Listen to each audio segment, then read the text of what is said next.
Hello bachcho, let us first read the question. This is a match the following type of question in which we have two columns, that is column A and column B.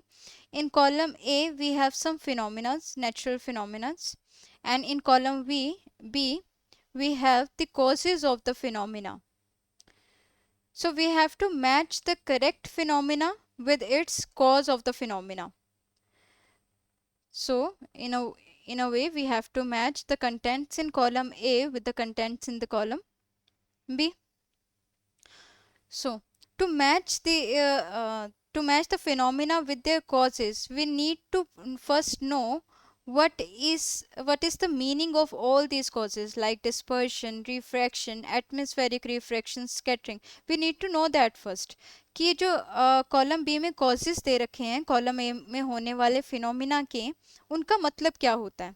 तो यही हमारा क्या होगा, की concept में हम समझेंगे कि ये फिनोमिना का क्या मतलब है.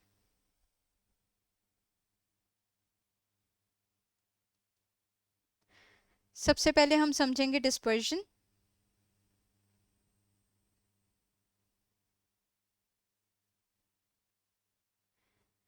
Dispersion is the splitting of white light into its constituent colors.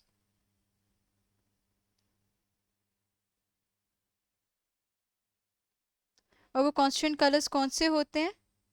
V, I, B, G, Y, O, R.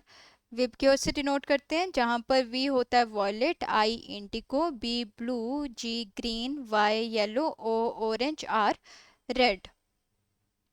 तो डिस्पर्शन क्या है, जब व्हाइट लाइट उसके कॉन्स्टिट्यूएंट 7 कलर्स में स्प्लिट कर जाती है तब हम उसे क्या बोलते हैं कि वो डिस्पर्स हो गई है. Now next we have refraction. Refraction is the bending of light ray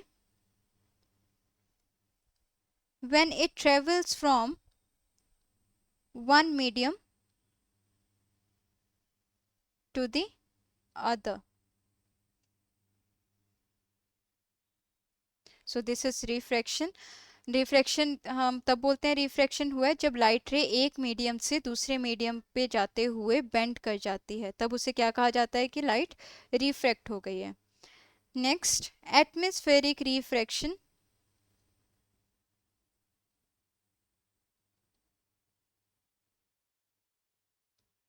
atmospheric refraction किसकी वजह से होता है? एटमॉस्फेयर के खुद के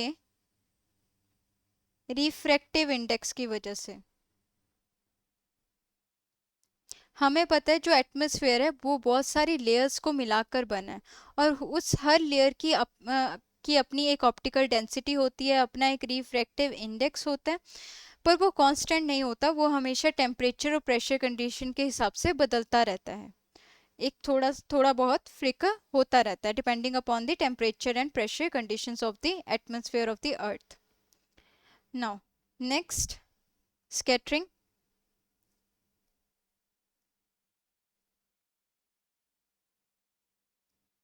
Scattering is the scattering of white light by the suspended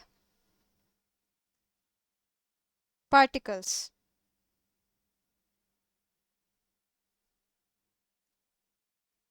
So this is the meaning of all the phenomena given in the column B. अब जब हमें हर फिनोमिना का मतलब पता है, हम इजीली मैच कर पाएंगे करेक्ट फिनोमिना के साथ. अब ए पे हमें गिवन है ट्विंकलिंग ऑफ स्टार. अब ट्विंकलिंग ऑफ स्टार को हम किसके साथ मैच कर सकते हैं? ट्विंकलिंग ऑफ स्टार को हम मैच कर सकते हैं एटमॉस्फेरिक रिफ्रैक्शन के साथ, क्योंकि हमें स्टार्स इसीलिए ट्विंकल किए दिखाई देते हैं क्योंकि एटमॉस्फेयर का जो रिफ्रैक्टिव इंडेक्स है वो कांस्टेंट नहीं होता, वो फ्लिकर करता रहता है, इसीलिए हमें स्टार्स भी ट्विंकल करते दिखाई देते हैं. Next, rainbow formation. B can be matched with P. Dispersion. Rainbow है ही क्या, rainbow is a band of the 7 colour. जब व्हाइट लाइट स्प्लिट हो जाती है 7 कलर्स में तभी हम उसे क्या बोलते हैं, रेनबो। तो यहाँ पे, और डिस्पर्शन भी क्या होता है, डिस्पर्शन होता है स्प्लिटिंग ऑफ व्हाइट लाइट। तो फिर बी को हम मैच कर सकते हैं पी के साथ।